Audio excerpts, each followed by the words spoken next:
Yes, students, it is the time for common errors of part 19. 18 खत्म हो चुका है और एपिसोड नंबर 47 होगा ये कॉमन एरर्स का पार्ट 19। चलिए स्टार्ट करते हैं। तो इसका फर्स्ट सेंटेंस हम लोग ले रहे हैं जो कॉमन मिस्टेक्स का है। अगर आपको इस तरीके का सेंटेंस मिलता है, कॉमन एरर्स पार्ट 19, ओके। अगर आपको इस तरीके का सेंटेंस मिलता है जैसे the train has arrived immediately, the train has arrived immediately,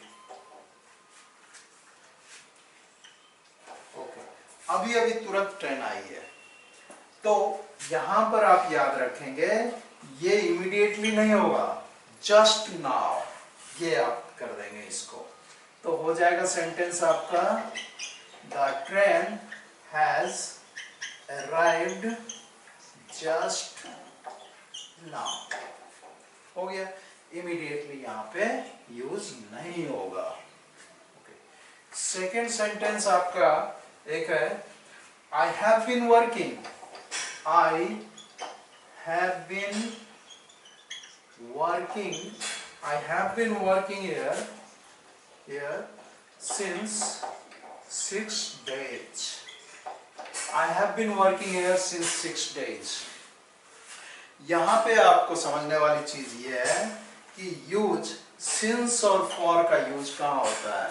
तो सबसे पहले आप ये समझ लीजिए कि इसका पहले भी हम लोगों ने ये ग्रामर में यूज किया है इसको और डिस्कस भी किया है, लेकिन फिर आपको एक बार समझा दूं। सिंस आप ये याद रखेंगे, जब कोई चीज या जब कोई समय निश्चित रूप से दिया रहेगा तो आप वहां पे साइंस का यूज करेंगे, ये सिंस का यूज करेंगे। फॉर एग्जाम्पल या फिर कोई निश्चित दिन का नाम दिया रहेगा, जैसे 7 डेज है, Monday, Tuesday, Wednesday, Thursday, Friday, Saturday, Sunday वगैरह। जब कोई दिन का नाम दिया रहेगा, जब कोई पर्टिकुलर डेट दिया रहेगा, जब कोई पर्टिकुलर ईयर दिया रहेगा, जब कोई पर्टिकुलर टाइम दिया रहेगा, तो आप उसके पहले सिंस का यूज करेंगे। और जब कोई निश्चित दिन का नाम नहीं रहेगा, जैसे 6 डेज, कौन सा 6 days? Monday, Tuesday, Wednesday, Thursday, Friday, Saturday, Sunday, कौन सा 6 डेज? किसी एक का नाम देता तब तो। ये किसी एक का नाम जब नहीं हो, यानी निश्चित दिन का नाम नहीं दिया हो, निश्चित टाइम नहीं दिया हो, निश्चित डेट नहीं दिया हो, निश्चित ईयर नहीं दिया हो, तो फिर आप वहां पे आंख मूंद के फॉर लगाएंगे। For example since name of day, particular time, date, year, etc जब रहेगा तो आप सिंस लगाएंगे। जैसे एग्जाम्पल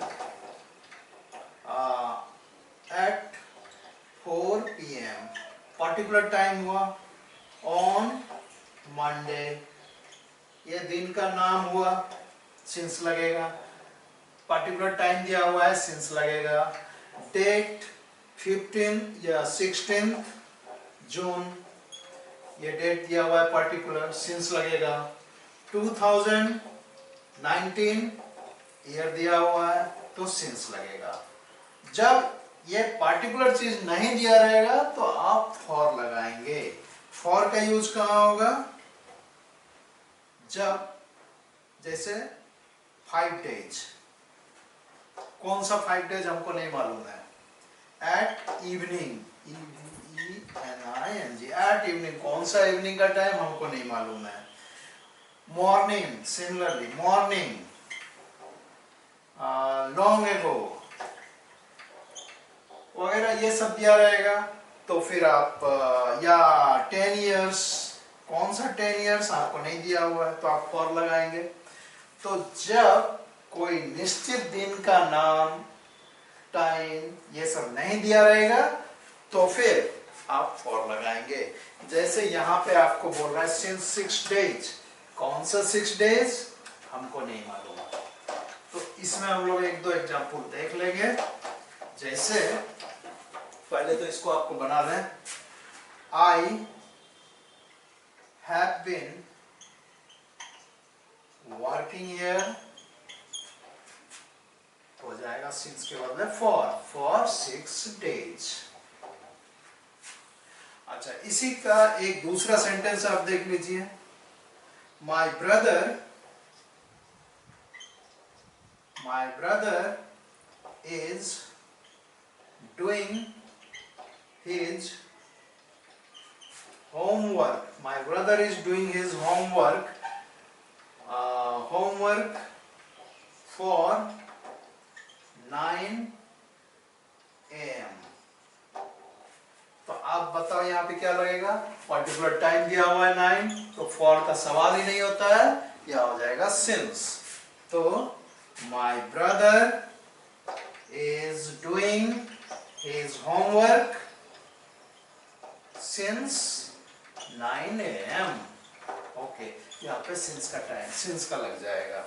नेक्स्ट फोर्थ सेंटेंस होगा हम लोग का। फोर्थ सेंटेंस में आपको दे रहा हूं कि अगर ऐसा है, वी अराइव्ड द स्टेशन, ठीक है, वी अराइव्ड द स्टेशन, तो आप क्या लगाएंगे इसमें? याद रखिएगा, स्टेशन के पहले we arrived at the station होगा, या फिर आप जोड़ सकते हैं railway station. We arrived at the railway station, arrive के साथ प्रीपोजिशन एट लगेगा। ही नेक्स्ट सेंटेंस दे रहा है, we arrived the station, we arrived the station. तो अराइव्ड के साथ प्रीपोजिशन हमेशा एट लगेगा। तो we arrived at the station, या फिर रेलवे स्टेशन भी कर सकते हैं। We arrived at the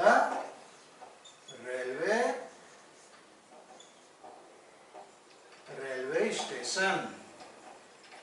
similarly ही अपीयर्ड, आप जो एग्जाम देंगे तो ही अपीयर्ड या आई अपीयर्ड, ठीक है, he appeared the 6th semester, he appeared the 6th semester exam, he appeared the 6th semester exam। तो यहां भी appear के साथ हमेशा at लगाना पड़ेगा, arrive at, appear at, वरना सेंटेंस ये रॉन्ग होगा। appear के साथ at, तो he appeared at the 6th semester exam, he appeared at the 6th semester exam। ये वो। नेक्स्ट हम लोग एक सेंटेंस और देखते हैं, he copied। आपने ऐसा यूज तो हम लोग अक्सर करते ही हैं कि he copied the letter word by word। या इस सेंटेंस में, इसमें मिस्टेक हम लोग को देखना है कि he copied the letter, he copied the letter word by word। यहां पे मिस्टेक आपका वर्ड बाय में है, वर्ड बाय वर्ड नहीं होता है। he copied the letter word for word, ये हो जाएगा he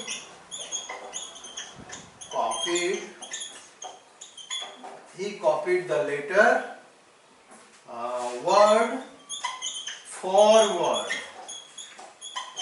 he copied the letter word for word। Next episode में हम लोग मिलते हैं कुछ नए सेंटेंस के साथ। ओके।